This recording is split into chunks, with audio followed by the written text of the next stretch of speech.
नमो अरिहन्ताणं नमो सिद्धाणं नमो आयरीयाणं नमो वज्झायाणं नमो लोये सव्यसाहूणम् मङ्गलं भगवान् वीरो मङ्गलं गौतमो गणी मङ्गलं कुन्दे कुन्दार्यो जैन धर्मोऽस्तु मङ्गलम् सर्वमाङ्गल्यमाङ्गल्यं सर्वकल्याणकारकं प्रधानां सर्वधर्माणां जैनं जयतो शासनम् जैनं जयतो शासनम् तीन भुवन में सार वीतराग विज्ञानता शिव स्वरूप शिवकार नमः त्रियोग संहार के नमः त्रियोग संहार के। दौलत राम जी कृत छेढ़ाला ग्रंथ है जिसको लघु समय सार के नाम से जाना जाता है। इसके 4 छंदों के ऊपर अपनी चर्चा हो चुकी है। इन 4 छंदों का अपन क्रम से पाठ करते हैं।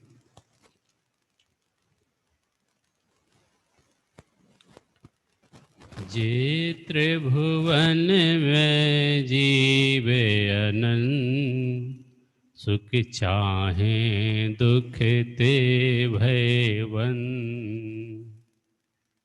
ताते दुख हारी सुख कार कहें सीख गुरु करुणाधार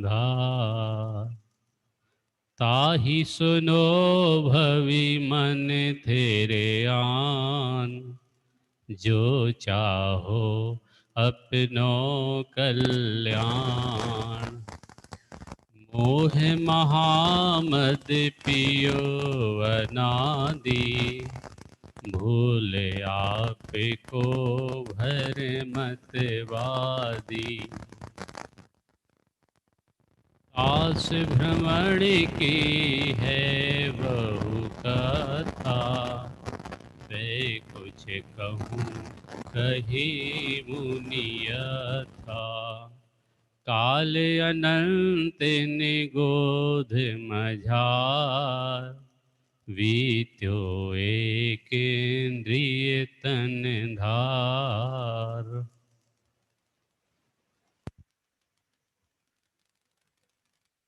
आवाज नहीं आ रही है क्या? निसर्ग आवाज आ रही है?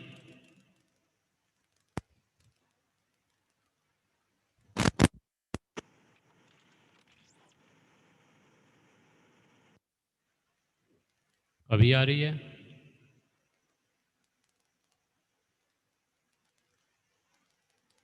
आ रही है? सक्षम आवाज आ रही बेटा? हाँ पंडित जी। हाँ हाँ आ रही है। निसर्ग अभी आ रही है आवाज? पंडित जी धीरे से आ रही है, धीरे धीरे आ रही है, कम आ रही है। हाँ आएगी, चिंता मत करो। ठीक है।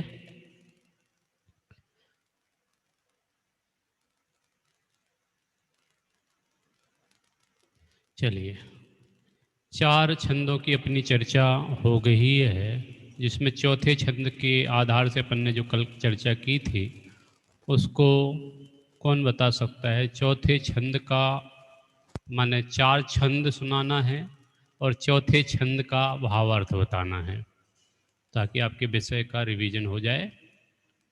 कोई बता सकता है?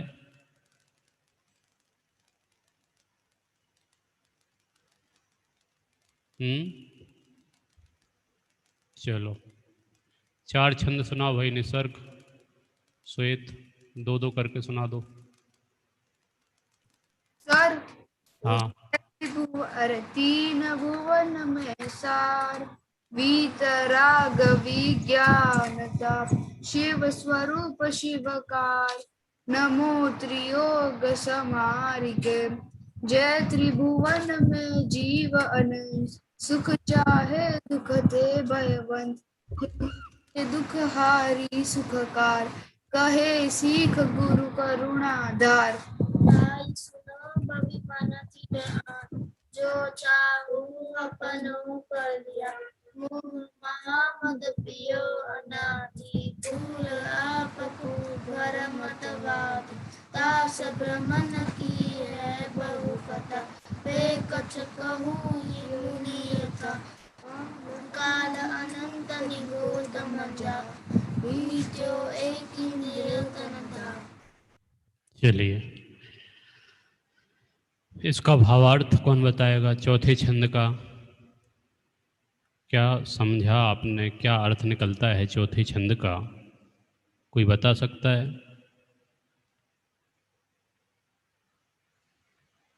आर्यन?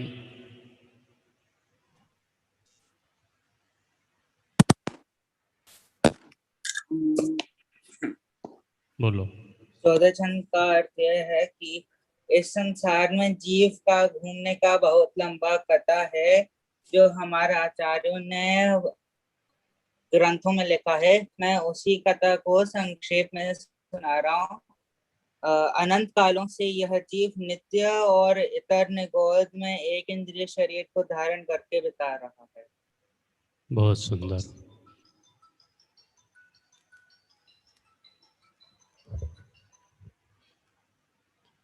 चलिए, चौथे छंद की चर्चा अपन ने कल की थी, जिसमें हमने ये समझा, तास भ्रमण की है बहु कथा, पे कुछ कहूँ कहीं मुनि यथा, काल अनंत निगोद मझार, वीत्यो एक इंद्रिय तंधार। जिसके अंतर्गत हमने ये जाना था कि ये जीव बहुत काल से, अनंत काल से दुखी हो रहा है, और इसके परिभ्रमण की कथा बहुत लंबी चौड़ी है। उस कथा को, जो बहुत लंबी चौड़ी कथा है, उस कथा को जैसे पूर्व आचार्यों ने, पूर्व मुनिराजों ने, पूर्व विद्वानों ने अन्य अन्य ग्रंथों में कहा है, उसी कथा को मैं कुछ कहने का प्रयास कर रहा हूँ। इस छोयढाला नामक ग्रंथ में मैं कोई अपने मन की बात नहीं कह रहा हूँ। जो आचार्य परंपरा से, विद्वान परंपरा से बात चली आ रही है, पूर्व आचार्यों से, पूर्व विद्वानों से, वही बात मैं भी कहना चाह रहा हूँ। आपके परिभ्रमण की कथा बहुत लंबी चौड़ी है। क्या लंबी चौड़ी कथा है? कैसी है वो कथा? क्या किया हमने? अनादि काल से हम जो दुखी हो रहे हैं, वो दुखी किस कारण से हो रहे हैं, और किस अवस्था में रह के हो रहे हैं? कैसा है वो दुख? अनंत काल हमने निगोद में बिताया। निगोद के हमने दो भेद किए थे, एक तो इतर निगोद और नित्य निगोद। नित्य निगोद जो होता है, वहाँ से जीव नहीं निकल पाता। इतर निगोद से जीव निकलता है ना? कैसा निकलता है? जैसे कभी भाड़ देखा, भाड़, चना भूंजा जाता है।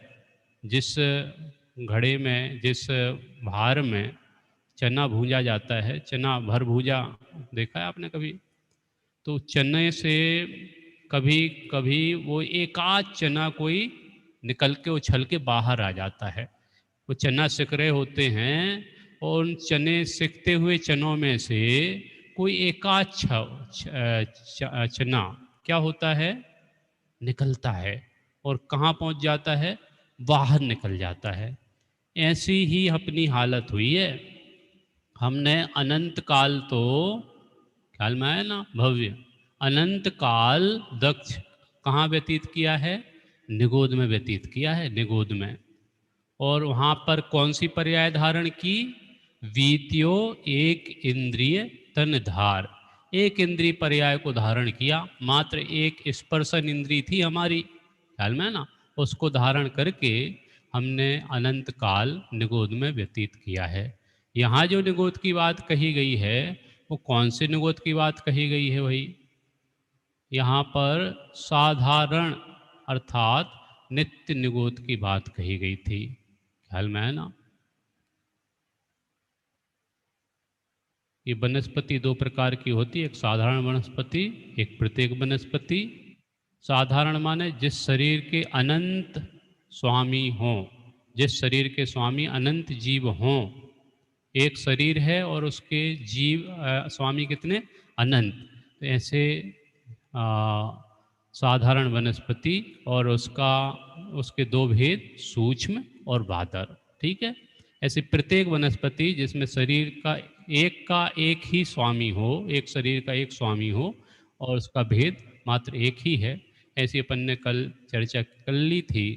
त्रियंच गति में ये 5 इंद्रिय तक के जीव आते हैं, एक इंद्रिय से लेके 5 इंद्रिय तक। एक इंद्रिय जीव कौन कौन से हैं? 5 हैं, पृथ्वी, जल, अग्नि, वायु और वनस्पति। ठीक है? अब वनस्पति के कितने भेद? साधारण और प्रत्येक। पंचेंद्रिय के कितने भेद? 2, संघी और असंघी। ठीक है? निगोद साधारण जीव किसे कहते हैं? जिसकी अपन ने चर्चा की चौथे छंद में। 5वें छंद में प्रत्येक माने इतन निगोद वाली बात होगी, इसमें साधारण निगोद की बात थी। हाल में है ना? अनंत पना है निश्चित जिनका ऐसे जीव एक ही क्षेत्र में देता है, अर्थात जो अनंत जीवों को एक ही आवास दे उसको निगोद कहते हैं। कौन सा? साधारण निगोद। ख्याल में है ना?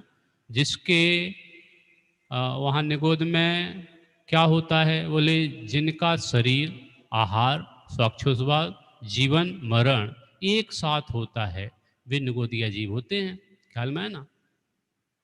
शरीर भी एक, अनंत जीवों का एक शरीर है ना, आहार भी एक, स्वाक्षोस्वास भी एक, माने ऐसे अनंत जीव एक साथ रहते हैं, है ना? अनंत जीव, उसका नाम है साधारण निगोद। ख्याल में है ना? ये साधारण निगोद। निगोद के कितने भेद बताए थे? इतर निगोद और नित्य निगोद। नित्य निगोद से जीव निकल सकता है क्या? त्रस पर्याय में आ सकता है क्या? नहीं, प्रक्षाल। ख्याल में है ना? जिसने अनादि काल से अभी तक त्रस पर्याय प्राप्त की ही नहीं है उसका नाम है नित्य निगोद। ख्याल में है? एक कल अपना चैप्टर हो चुका है, विषय को रिवाइज करने के हिसाब से मैं बता रहा हूँ ताकि आपको पुनः ध्यान में आ जाए यदि याद ना रहे तो। जो देव, नारकी, त्रियंच और मनुष्य में उत्पन्न होकर पुनः निगोद में उत्पन्न होता है, इसका नाम क्या है? इतर निगोद अथवा चतुर्गति निगोद। एक ये चैप्टर कल मैंने छोड़ दिया था, इसको सिर्फ आप सनसनी नज़र से देख लीजिए। क्या है ये? पंचगोलक में निगोद शरीर। पंचगोलक, आप जो छेड़ाला की पुस्तक देखेंगे ना, उसमें कुछ ऐसे 5 वो बने हुए हैं, 6 करके ऐसे 5 गोलक बने हैं। वो क्या है 5 गोलक? ये है स्कंद, अंडर, आवास, पुलवी, निगोद शरीर, जीव। ख्याल में है ना? ये स्कंद क्या होता है? ये 5 गोलक हैं निगोद अवस्था में, ऐसे समझो एक आवास की व्यवस्था है। तो स्कंद क्या होता है? सुई की एक नोक पर एक स्कंद। ठीक है? अंडर क्या होता है? एक स्कंद में असंख्यात लोक प्रमाण अंडर होते हैं। ये है तो कर्णानी योग का विषय, लेकिन एक सनसनी नज़र देख लीजिए, कभी आपको समझो पढ़ने में आए तो अच्छी बात है ना? आवास क्या होता? आवास ये एक के अंदर एक, एक के अंदर एक, ऐसा होता है मामला। ठीक है? एक अंडर में असंख्यात लोक प्रमाण आवास होते हैं। ख्याल में है ना? अंडर स्कंद, स्कंद में असंख्यात लोक प्रमाण अंडर होते हैं। एक सुई की नोक पर एक स्कंद होता है और एक स्कंद में असंख्यात लोक प्रमाण अंडर होते हैं। एक अंडर में असंख्यात लोक प्रमाण आवास होते हैं और एक आवास में असंख्यात लोक प्रमाण पुलवी होती है और एक पुलवी में असंख्यात लोक प्रमाण निगोद शरीर होते हैं, ऐसे एक निगोद शरीर में अनंत निगोद जीव होते हैं। अनंत निगोदिया जीव, ख्याल में आना, एक निगोद शरीर में अनंत निगोदिया जीव होते हैं। इस प्रकार की चर्चा आगम में आई हुई है।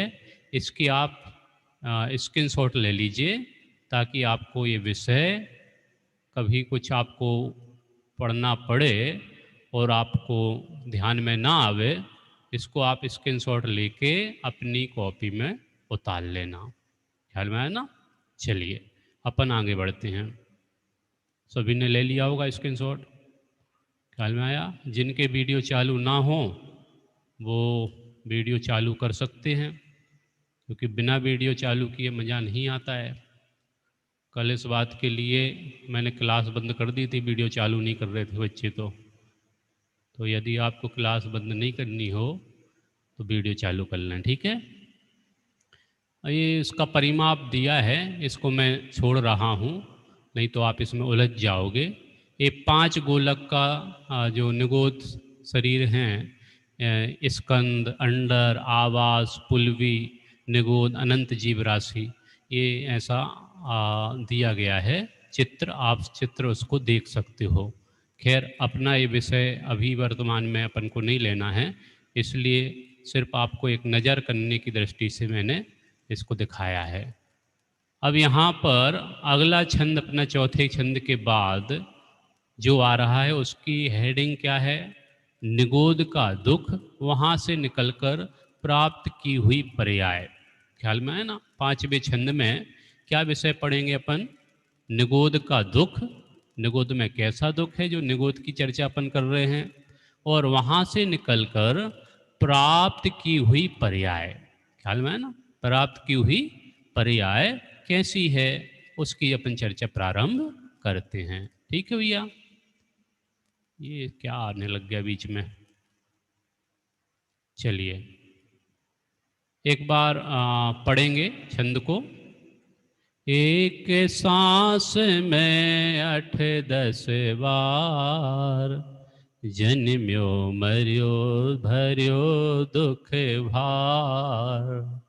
निकसि भूमि जल पावक भयो, पवन प्रत्येक वनस्पति थायो। क्या बोल रहे हैं?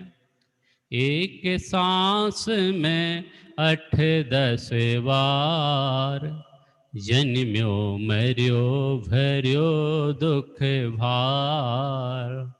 निकस भूमि जल पावक भयो, पवन प्रत्येक वनस्पति थयो।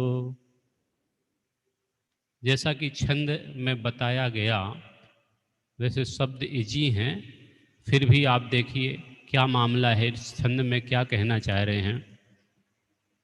जो हमारी हिस्ट्री है, जो हम अनंत काल से दुखी होते आए हैं और अनंत काल हमारा निगोद में एक इंद्रिय पर्याय को धारण करके व्यतीत हुआ है, उसी बात को यहाँ पे आगे बढ़ाया जा रहा है।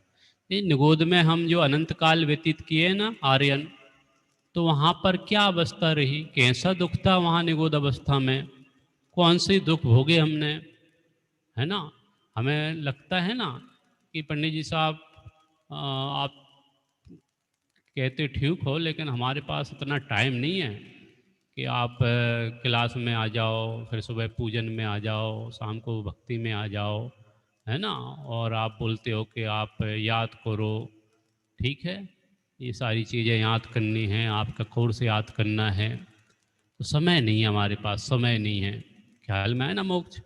तो समय नहीं है ऐसा जो हम बोलते हैं, या अपन नहीं बोलते तो लोग तो बोलते ही हैं ना। लौकिक दृष्टि में, लौकिक में जो कमाई करते हैं लोग, कमाई अनाप शनाप कमाने में अपना पूरा समय व्यतीत करते हैं, उस समझो कमाई के चक्कर में वो ऐसा बोलता है, भैया हमारे पास फुर्सत नहीं है, समय नहीं है बिल्कुल भी, 1 मिनट का समय नहीं है, मरने की भी फुर्सत नहीं है। ख्याल में है ना? तो जो ये बात कहता है ना, जो भी व्यक्ति ऐसा कहता है या जो ऐसा विचार करता है प्रक्षाल, तो वो क्या है, उसको वैसा ही फल मिलता है, क्योंकि जैसा आप चाहोगे वैसा आप बनोगे, जैसा आपने विचार किया वैसे आपको फल भी मिलेगा। आप सोच रहे हो कि हमें फुर्सत नहीं है, फुर्सत नहीं है, तो यहाँ पर विधि का विधान ऐसा है, तथास्तु, खुश रहो, तुम जो चाहते हो वो आपको प्राप्त हो जाए। तो क्या हुआ, क्या चाह रहे थे हम, बोले फुर्सत नहीं है, है ना, मरने की भी फुर्सत नहीं है। तो यहाँ पे कह रहे हैं, एक सांस में 8-10 बार जन्मियो मरियो भरियो दुख भार है। एक सांस में जो श्वास लेते ना, श्वास लेना और छोड़ना, यदि आप नहीं जानते हो तो रामदेव बाबा आपको सिखा रहे हैं, सुबह से लेके शाम तक वो चालू हो जाते हैं। आप कभी भी न्यूज म्यूज भी देखोगे ना, तो वो योग करते हुए और प्राणायाम, अनुलोम विलोम, कपाल भाती, ये सब करना आपको सिखाएंगे रामदेव बाबा। रामदेव बाबा आए भारत देश में, और उनने जब से ये समझो चालू किया योग, तो समझो पूरे विश्व में बढ़ चढ़ के योग का महत्व समझ में आया, लोगों को समझ में आ रहा है। तो पहले योग नहीं होता था क्या, पहले भी होता था, लेकिन रामदेव बाबा ने उसको प्रमोट किया, ख्याल में आया ना, और ऐसा प्रमोट किया कि आज वो सबसे बड़े बिजनेस मैन बन गए योग के चक्कर में, निसर्ग, ख्याल में है ना। रामदेव बाबा का, पतंजलि का टर्नओवर करोड़ों में, ख्याल में है ना, बहुत बड़ी कंपनी है, ख्याल में। योग के चक्कर में बहुत बड़े बिजनेसमैन बाबा बन गए हैं वो। योग अपना साइड बिजनेस है, और मेन धंधा उनका पतंजलि को के प्रोडक्ट को क्या करना, प्रमोट करना है।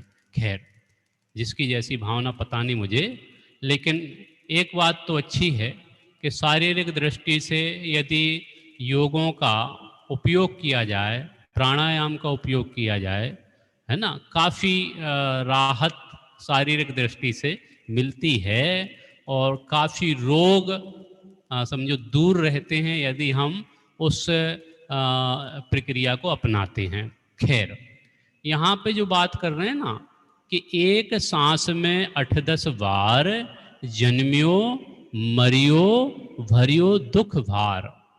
क्या, एक सांस में 8-10 बार जन्मियो मरियो भरियो दुख भार, कि एक सांस में 18 बार क्या करना, एक सांस माने आप सांस ली और आपने सांस छोड़ी, उसमें कितना समय होता है, बहुत कम समय होता है उस सांस लेने और छोड़ने में, बहुत कम समय, ख्याल में है ना। तो एक सांस जब आपने ली और सांस छोड़ी, इतने समय में क्या हो जाता है, 18 बार, 18 बार, 8-10, 8-10 माने 8 और 10 माने 18 है, 10 और 8 18, 8-10, ठीक है। एक सांस में, एक सांस में माने एक श्वासोच्छ्वास में, श्वास लेना और उच्छ्वास छोड़ना, श्वास लेना और छोड़ना, उसको बोलते एक श्वास, ठीक है, उसको बोलते अपनी भाषा में श्वास उच्छ्वास, श्वासोच्छ्वास, ठीक है। तो एक श्वास में 18 बार क्या, जन्म, और 18 बार मरण, ख्याल में है ना। यहाँ तो अपनी क्या हालत है कि भैया मैं मरना नहीं चाहता, मैं मरना नहीं चाहता। आप कितने भी पैसे लग जाएं, चिंता मत करो पैसे की, पैसे की चिंता नहीं करना, लेकिन रोग ठीक होना चाहिए, प्राण बचना चाहिए, ख्याल में है ना, प्राण बचना चाहिए किसी भी हद तक। माने आप अपने प्राणों को बचाने के लिए, कोई रोग ऐसा असाध्य हो गया हो कि वो रोग ठीक नहीं हो रहा है, तो आप पैसे को पानी की तरह बहाने को तैयार हो, सक्षम, ख्याल में है ना आर्यन, पैसे को पानी की तरह बहाने को तैयार हो, घर मकान जमीन सब बेच दो, लेकिन रोग ठीक होना चाहिए, हमें मरना नहीं है।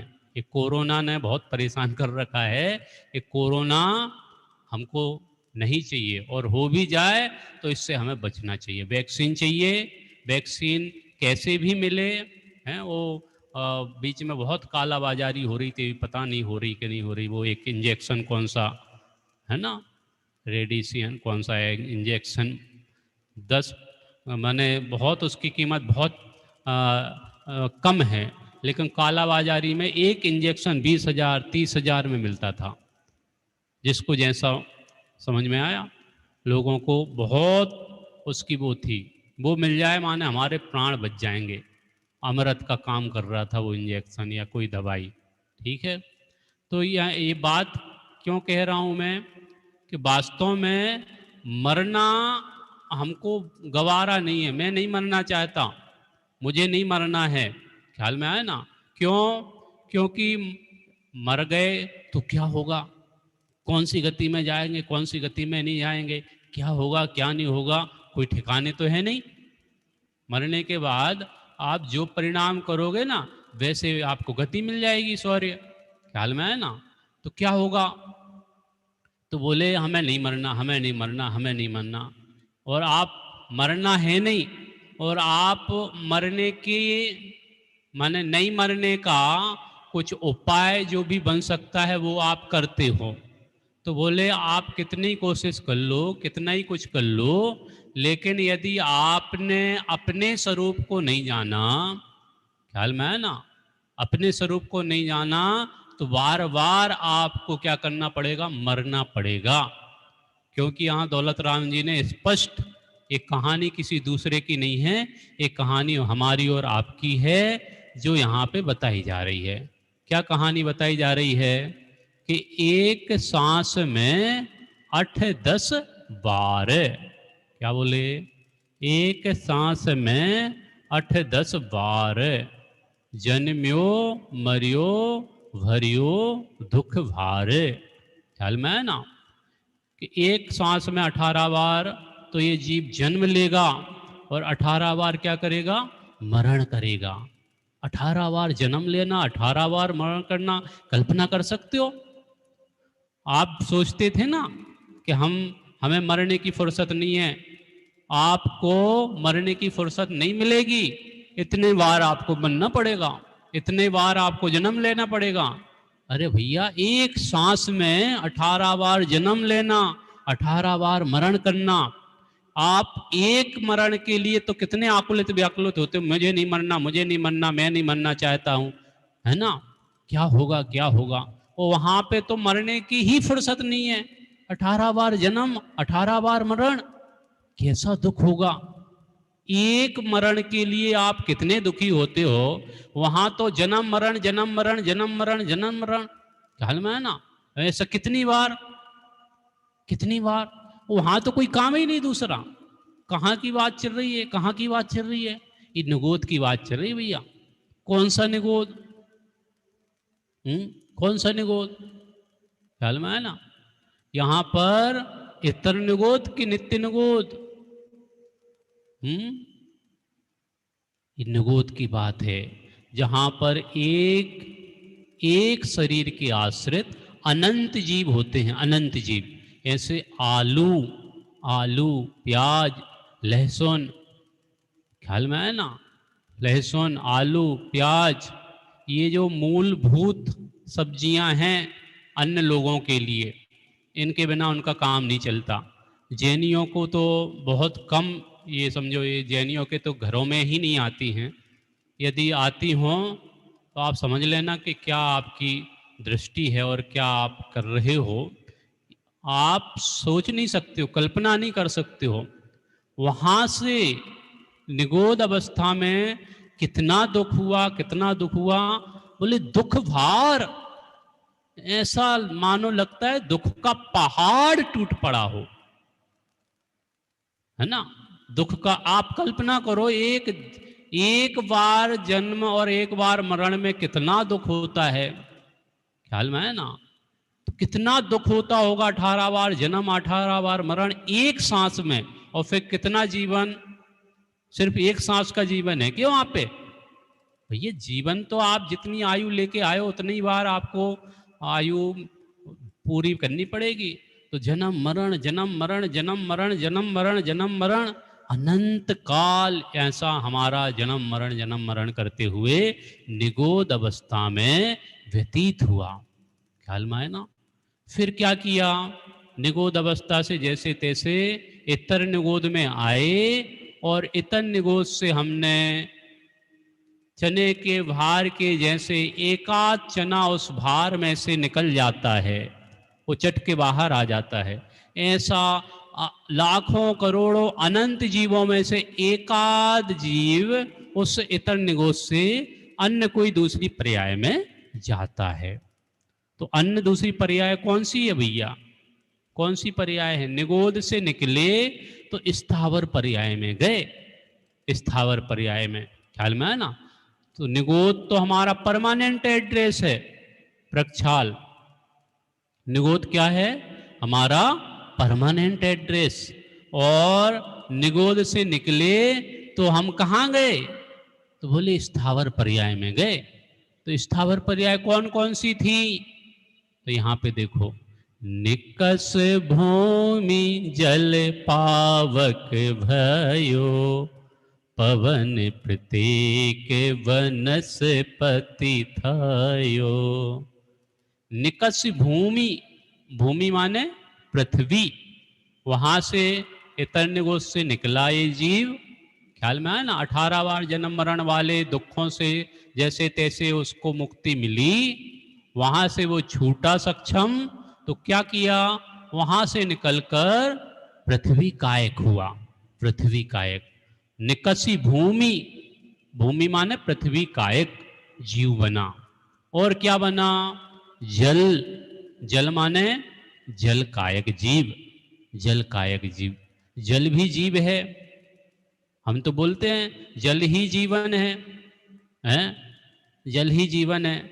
यहां तो बोल रहे जल ही जीवन, तो ठीक है, जल ही जीव है, पृथ्वी ही जीव है, जिनका पावक, पावक माने क्या होता है? अग्नि। ख्याल में है ना। पावक माने क्या होता भैया? निसर्ग, श्वेत, ध्यान, मोक्ष। क्या होता पावक? पावक माने जो जलाती हो, जो जलाने का काम करती है, ऐसी अग्नि का नाम है पावक। ठीक है।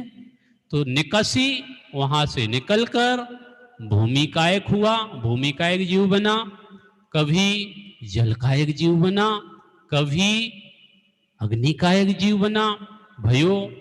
फिर पवन, पवन तो जानते हो, पवन माने कौन? पवन माने हवा, हवा, वायु कायक। ठीक है। तो ये 5 स्थावरों में ये जीव कभी जल बना, कभी पृथ्वी बना, कभी अग्नि बना, कभी वनस्पति बना। वनस्पति में भी कौन सी वनस्पति? वनस्पति के 2 भेद किए थे ना आर्यन। 2 भेद कौन कौन से हैं वनस्पति के? 2 भेद कौन कौन से बताओ जरा। साधारण और प्रत्येक। हाँ, बहुत बढ़िया। साधारण वनस्पति किसे कहते? साधारण निगोदिया जीव। अरे साधारण वनस्पति माने निगोदिया जीव नहीं है। साधारण वनस्पति का मतलब क्या होता? जिसके एक शरीर में एक शरीर हो और अनंत स्वामी हो। हल में है ना। उसका नाम साधारण। और प्रत्येक वनस्पति एक शरीर का एक स्वामी, एक मालिक, माने एक शरीर होगा तो एक ही जीव होगा। ख्याल में है ना। जो आलू है, आलू, आलू प्याज लहसुन आदि, ख्याल में है ना, जो जमी कंद हैं, उसमें एक जीव, एक शरीर के आश्रित बहुत सारे जीव होते हैं। एक शरीर के आश्रित कितने जीव? अनंत जीव। ख्याल में है ना। और यहाँ प्रत्येक वनस्पति में एक शरीर के आश्रित एक जीव। ख्याल में है ना। तो ये पृथ्वी कायक, जल कायक, वायु कायक, अग्नि कायक और वनस्पति कायक में प्रत्येक वनस्पति हुआ। ख्याल में है ना। ऐसा माने निगोद अवस्था से एक तो निकलना बहुत दुर्लभ है, निगोद से निकलना बहुत दुर्लभ है। अगर जो नित्य निगोद में है जो जीव, सॉरी, जो नित्य निगोद में है वो तो कभी निकलेंगे ही नहीं, वो बाहर कभी नहीं आएंगे। ख्याल में है ना। नित्य निगोद में से जीव निकलता ही नहीं है, वहीं उसका परमानेंट एड्रेस है। कदाचित इतर निगोद में ये जीव रहे तो इतर निगोद से ध्यान क्या होता है, वो निकल सकता है। कब निकल सकता है? कब निकल सकता है इतर निगोद से? अनंत काल में एकाध जीव इतर निगोद से निकलता है। अनंत काल में एक अनंत जीव हैं और अनंत काल में एकाध अनंत जीवों में एकाध जीव बाहर आया निगोद से बाहर आया। तो कौन सी पर्याय धारण की उसने कोई त्रस पर्याय धारण कर ली हो, ऐसा नहीं होता। उसने एक इंद्रिय पर्याय धारण की।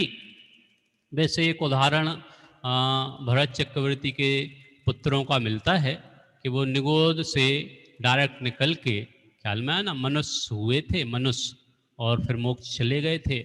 वो जिंदगी भर नहीं बोले, और जब बोले तो मुझे मुक्ति चाहिए ऐसा बोले, ख्याल में ना। चलिए वो कहानी अलग है। अभी हाल में तो अपन इतना सा समझ लो कि 5वें छंद में हमें ये बताया जा रहा है कि हम ऐसे दुखों को भोगे हैं, हमने ऐसे दुखों का आवेदन किया है कि जिसकी कल्पना नहीं कर सकते हो। एक सांस में 18 बार जन्म लेना और 18 बार मरण करना, ये कल्पना के परे वाली बात है। ये कितना दुख होता होगा, कितना दुख होता होगा, आप समझ सकते हो, ख्याल में है ना। और वहाँ कदाचित उस अवस्था से, उस निगोद इतर अवस्था से, इतर निगोद से निकलकर ये जीव बाहर आता है तो कभी पृथ्वी कायक बनता है, कभी जल कायक बनता है, कभी पावक अर्थात अग्नि कायक बनता है, कभी वायु पवन माने वायु कायक बनता है, और कभी प्रत्येक वनस्पति का शरीर धारण करता है, ख्याल में है ना। निगोद में ये जीव एक सांस में 18 बार जन्मा तथा 18 बार मरा, दुखों का भार सहन किया। दुख भार, बहुत अति भारारोपण वाला काम हुआ यहाँ पे। दुख नहीं, दुखों का भार, ख्याल में ना। दुख नहीं भोगे आपने, दुखों का भार भोगा। जैसे बैलगाड़ी होती ना, बैलगाड़ी, और उसकी कैपेसिटी 2-5 बोरा उठाने की हो तो उसके ऊपर कितने बोरे लग दिए जाते हैं, ख्याल में है ना। बहुत सारा भारारोपण कर दिया जाता है। कैपेसिटी 1 बोरा उठाने की है और आपके ऊपर 10, 15, 20 बोरा रख दिए जाएं, क्या होगा आपका, ख्याल में है ना। ऐसा है। तो दुखों का भार सहन किया, माने पहाड़, दुखों का पहाड़ आप सहन करके आए हो निगोद अवस्था में। निगोद में इच्छा अनंत है। निगोद में देखो क्या लिखा है, जरा देखो, जरा क्या लिखा है शौर्य। निगोद में इच्छा तो अनंत है, ज्ञान बहुत कम है। दुख की कल्पना करो आप, इच्छा बहुत सारी हो और ज्ञान कम हो, क्या होगा। इसलिए इच्छा पूर्ति ना होने से ये जीव महादुखी रहता है, महादुखी रहता है, ख्याल में है ना।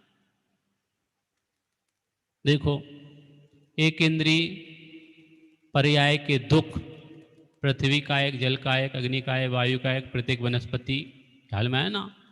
इसमें ये जीव गया और सिर्फ एक इंद्रिय अर्थात स्पर्शन इंद्रिय ही वहां पे रही, ख्याल में है ना। ये 5 चित्र, 5 पृथ्वी कायक, जल कायक, अग्नि कायक, वनस्पति कायक, ये 5 स्थावरों के आपको चित्र दिखाई दे रहे हैं। अब यहाँ पे जो वनस्पति के भेद किए थे, प्रत्येक वनस्पति और साधारण वनस्पति। साधारण वनस्पति में यहाँ पे आलू का चित्र दिया है और प्रत्येक वनस्पति में यहाँ पे लौकी का चित्र दिया है। ये जैनियों की सबसे फेवरेट चीज है लौकी, ख्याल में है ना। ये आलू जो है ना, जैनियों की फेवरेट चीज है, और लौकी ये जैनियों की फेवरेट चीज है। तो ये प्रत्येक वनस्पति माने एक शरीर का स्वामी एक, ख्याल में है ना। और साधारण माने एक शरीर अनंत जीव, ऐसा, ख्याल में है ना। इस प्रकार से ये अपन ने 5वें छंद को संपन्न किया, ख्याल में है ना। थोड़ा सा दूसरी स्लाइड से भी अपन देख लेते हैं क्या है। दूसरी स्लाइड का मामला।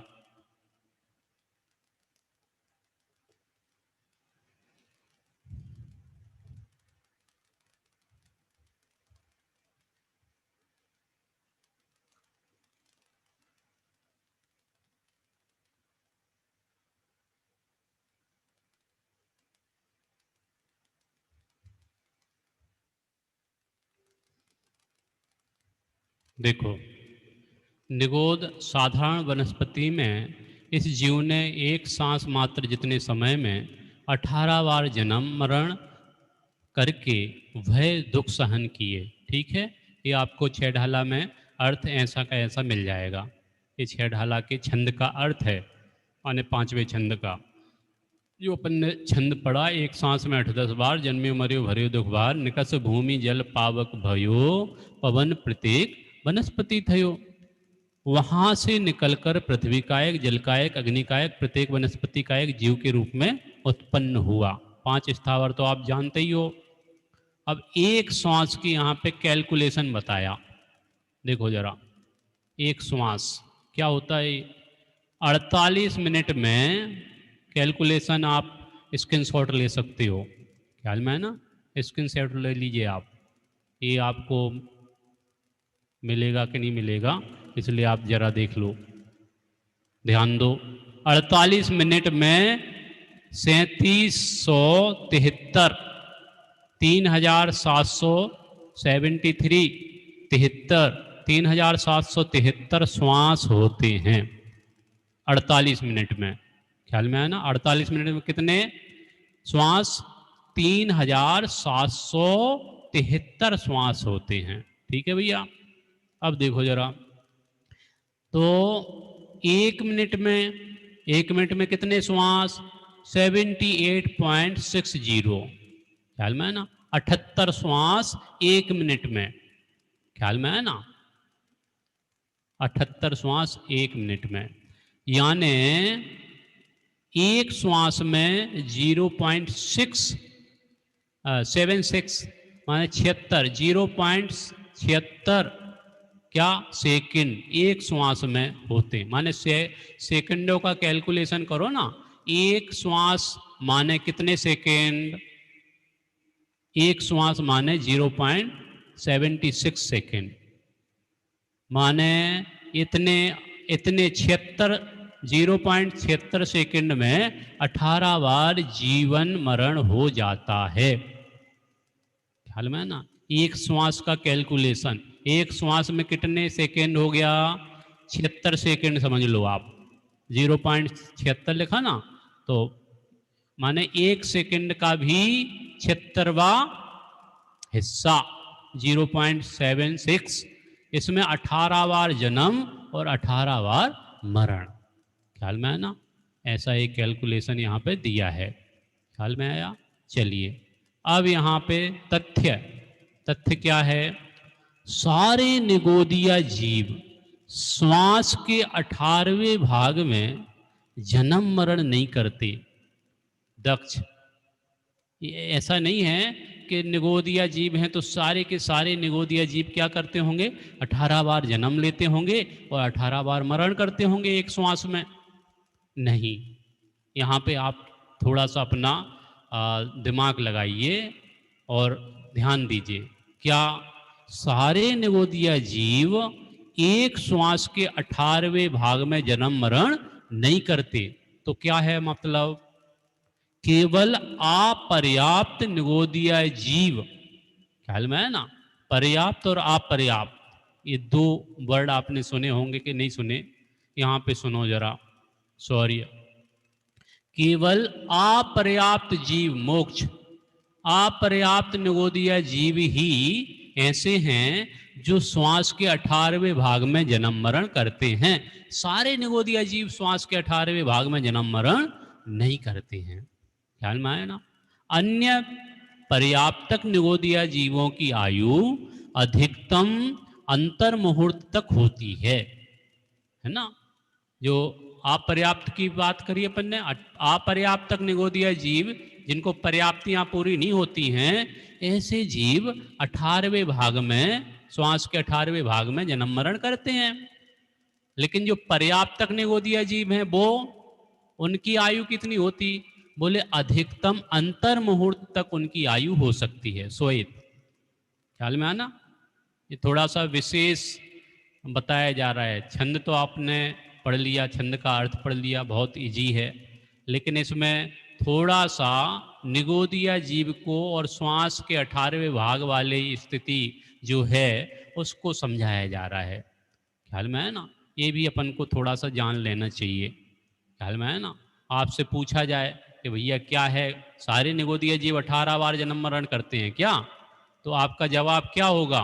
नहीं, सारे जीव 18 श्वास में 18 बार जन्म मरण नहीं करते। मात्र अपर्याप्तक जीव जो होते हैं वो 18वें भाग में श्वास के जन्म मरण करते हैं।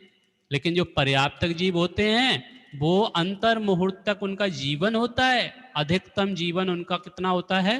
अंतर मुहूर्त। अंतर मुहूर्त बोले तो 48 मिनट का एक अंतर मुहूर्त होता है। कितने मिनट का? 48 मिनट का। ख्याल में है ना?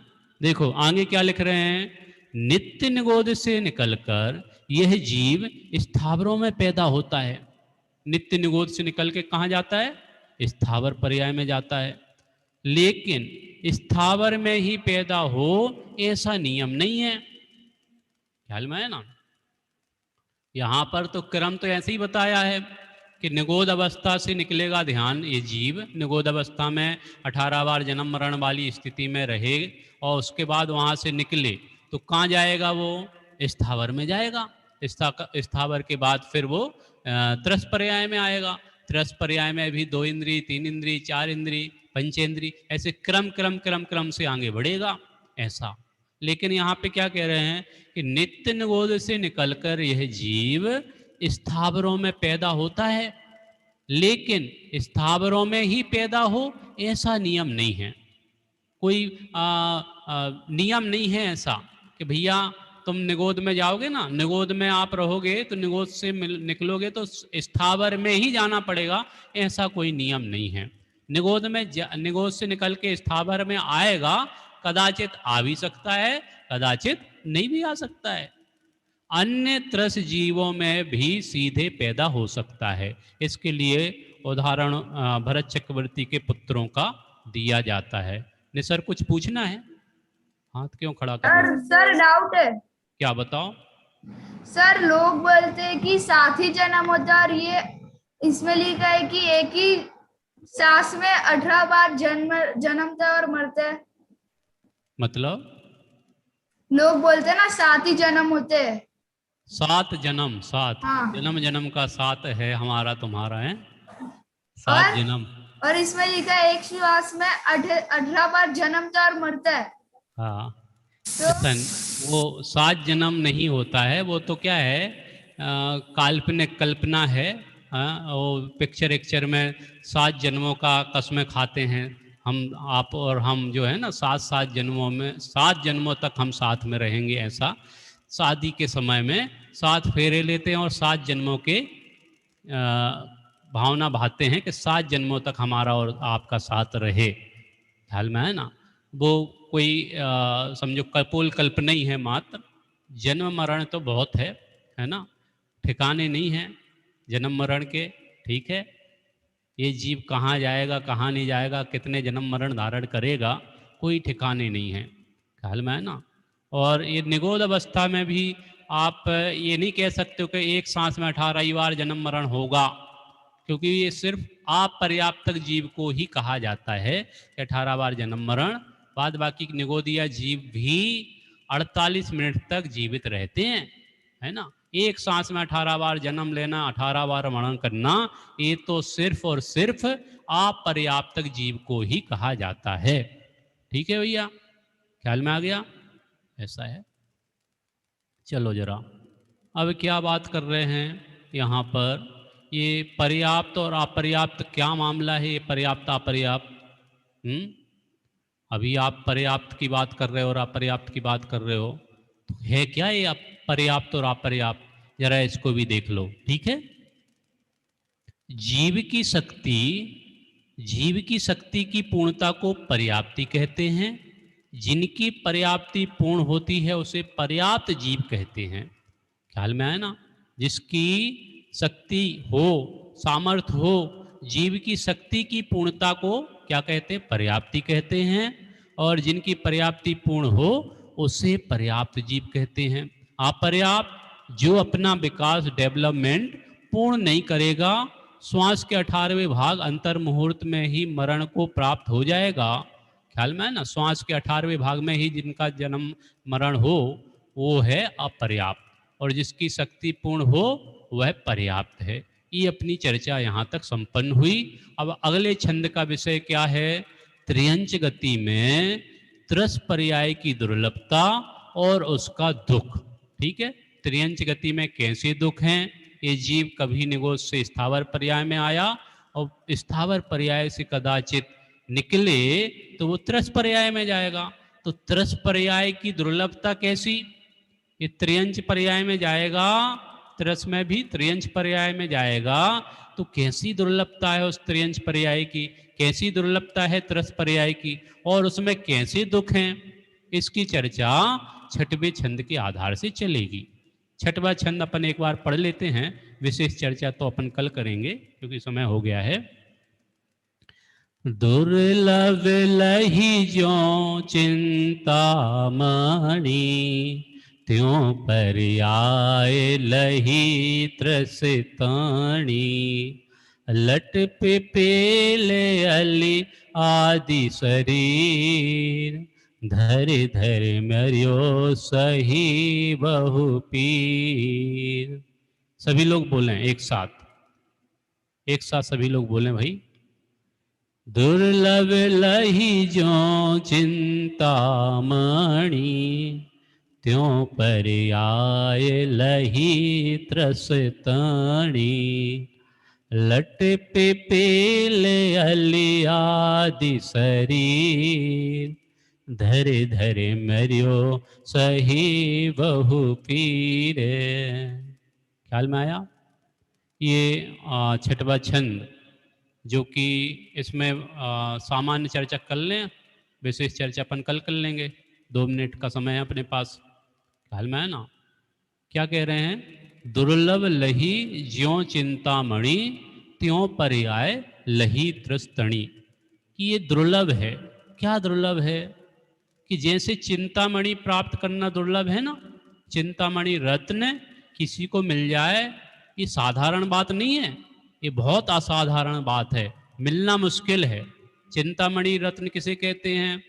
चिंतामणि रत्न बोलते हैं जिसके सामने कुछ आप चिंतन करो, आपके मन में कुछ विचार आया कि वो विचार आपका पूरा होगा, ऐसा चिंतामणि रत्न होता है। आप सिर्फ सोचो, आप सिर्फ चिंता करो और आपके पास वो चीज़ उपलब्ध हो जाएगी। आप सोचो कि हमारे पास इतने करोड़ का एक बंगला होना चाहिए, आप सोचो नहीं, माने आपके विचार चलेंगे और बस आपको वो चीज़ उपलब्ध हो जाएगी। ऐसा चिंतामणि रत्न जो है ना, जबरदस्त है। वो मिलता कहाँ है? सबको मिलेगा? नहीं भैया, वो मिलना बड़ी दुर्लभ है। वो चिंतामणि रत्न मिलना बड़ी मुश्किल वाली बात है, नहीं मिलेगा। ख्याल में आया ना? कैसे मिल पाएगा? नहीं मिल पाएगा। ख्याल में आया? तो क्या बोल रहे हैं? दुर्लभ लही ज्यों चिंतामणि, त्यों पर्याय लही त्रस्तणी। उसकी क्या कीमत होगी, क्या नहीं होगी? ख्याल में आया ना? एक चिंतामणि तो ठीक है, एक छोटा सा हीरा हमको मिल जाए वो बहुत बड़ी बात है ना? है ना? वो कैरेट में बिकता है हीरा, कैरेट, 1 कैरेट की कितनी कीमत होती है? ख्याल में है ना? उसमें भी नोट्स वाला की वो हो हीरा, है ना? बहुत सारे प्रकार की वैरायटी आती है। पहले तो रफ डायमंड होता है, कच्चा खान से निकल के आता है, फिर उसको पॉलिश किया जाता है, उसके 56 कट्स होते हैं, एक हीरे में 56 कट। ख्याल में है ना?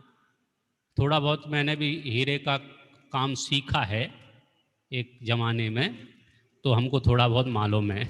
ख्याल में है ना? 56 कट्स होते हैं एक हीरे में।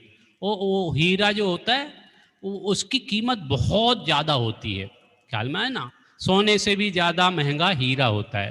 अब वो हीरा मिलना कितना दुर्लभ है, हर आदमी के बस की बात नहीं हीरा खरीदना, हीरे की ज्वेलरी खरीदना, ख्याल में है ना। तो ये चिंतामणि रत्न मिलना कितना दुर्लभ होगा, बहुत दुर्लभ है, अति दुर्लभ है, अति दुर्लभ, ख्याल में है ना। चिंतामणि रत्न जैसे प्राप्त करना बहुत दुर्लभ है ना, वैसे ही क्या, त्यों पर्याय लही त्रस्तणी, ख्याल में है ना। मोक्ष क्या कह रहे हैं कि त्यों पर्याय, माने जैसे वो चिंतामणि रत्न प्राप्त करना दुर्लभ है ना, वैसा ही ये दुर्लभ, क्या दुर्लभ, बोले पर्याय, कौन सी, त्रस पर्याय, त्रस पर्याय प्राप्त करना वैसे ही दुर्लभ है। निगोद अवस्था से स्थावर पर्याय में आना बहुत दुर्लभ, और निगोद अवस्था से त्रस पर्याय में आना बहुत दुर्लभ। और त्रस पर्याय में भी दो इंद्री होना, माने एक इंद्री से दो इंद्री होना बहुत दुर्लभ है, बहुत मुश्किल है, बड़ी वो बहुत, माने इसमें बहुत पुण्य का योग बनता है, तब हम एक इंद्री पर्याय से दो इंद्री पर्याय में आते हैं। बहुत पुण्य खर्च करना पड़ता है, ख्याल में है ना। ज्यों पर्याय लही त्रस्तणी, लट पिपील अली आदि शरीर, धर धर मरियो सही बहु पीर। माने आप त्रस पर्याय में जैसे तैसे आ गए, है ना, जैसे तैसे नहीं, ये चिंतामणि रत्न जैसा है दुर्लभ पर्याय प्राप्त करना, त्रस पर्याय में आना। और उस चिंतामणि रत्न को आपने कदाचित प्राप्त कर भी लिया, माने त्रस पर्याय को आपने प्राप्त कर भी लिया, तो क्या हुआ, बोले वहां पर भी क्या बन गए, लट। लट समझते हो, कभी आपने चावल में देखी हो, चावल में वाइट चावल होते हैं, और वाइट चावल में वाइट वाली बहुत छोटी सी रेंगती हुई एक आपको जीव मिलेगा, उसका नाम है लट, रेंगता हुआ, बहुत छोटी सी उसकी वो होती है, बहुत छोटी अवस्था होती है, वो दिखाई नहीं देती आँखों से। हम लोग तो बहुत विवेक विचार से काम करते हैं, किचन में हमारा जो है ना सोत का किचन होता है, एक एक चीज़ को छान बीन के सब माने सुखा के, और बहुत सारी चीज़ें हमारे जैन परिवारों में बहुत स्वच्छता का बहुत इसका ध्यान रखा जाता है। बाद बाकी आप कहीं भोजनालय में, कहीं होटलों में, कहीं कुछ ऐसी समझो, चाहे भले ही 5 स्टार हो चाहे कोई भी स्टार हो, माने बाहर का भोजन आप कर रहे हो ना, तो आप क्या खा रहे हो क्या नहीं खा रहे हो आप कल्पना नहीं कर सकते हो, ख्याल में है ना। खैर उसकी बात मैं कल करूँगा। लट, लट एक पर्याय है, लट। पिपील, पिपील माने चीटी, अली माने भौरा, आदि शरीर माने लट की पर्याय, चीटी की पर्याय, भौरे की पर्याय, आदि शरीर धारण कर करके धर धर मरियो सही बहु पीर, इस प्रकार से बहुत पीड़ा सहन की। किसने, किसने भैया सहन की बहुत पीड़ा है, ये कोई दूसरा नहीं, ये हमारी और आपकी कहानी है, इस बात का आप ध्यान रखना। नहीं तो ऐसा लगेगा पंडित जी आप बहुत बढ़िया कहानी सुना रहे हो, ख्याल में आया ना, ये कहानी बहुत पसंद आ रही है मुझे, ये कहानी पसंद आ रही है तो इस पे आप गौर फरमाना, क्या कि भैया ये हमारी कहानी और हमने ही ऐसे दुख भोगे हैं। हम 18 बार जन्म मरण किए हैं निगोद अवस्था में, और वो निगोद अवस्था से निकले तो स्थावर पर्याय में कदाचित आ भी गए, तो वहां पे क्या किया, लट की पर्याय धारण करी। लट की पर्याय, कभी लट हुए कभी चीटी हुए, और उनका जीना कितना मुश्किल होता है आप कल्पना नहीं कर सकते हो। लट की पर्याय में कैसे रेंगना पड़ता हो, कैसे उसको समझो, जीव ही नहीं गिनते आदमी। लट की पर्याय में कोई देखता नहीं उसको, क्या है ये, हटाओ, ख्याल में ना। सब जो समझो जिसको विवेक विचार नहीं है वो तो सब चावल को लेगा और डायरेक्ट पानी में डाल के उबाल देगा, तो उसमें लटमट होगी तो सब क्या हो जाएंगी, उबल जाएंगी, ख्याल में है ना। कल्पना करो आप कैसी कैसी स्थितियां बनती हैं। खैर अभी समय हो चुका है अपना, जिनवाणी बने। निज निधि निज में बताई यह अनंत उपकार है, उसके लिए जिन वाणी माँ को वंदना सतवार है, वंदना सतवार है। दक्ष 9 बार नमोकार मंत्र पढ़ो। णमो रंदाड़म णमो से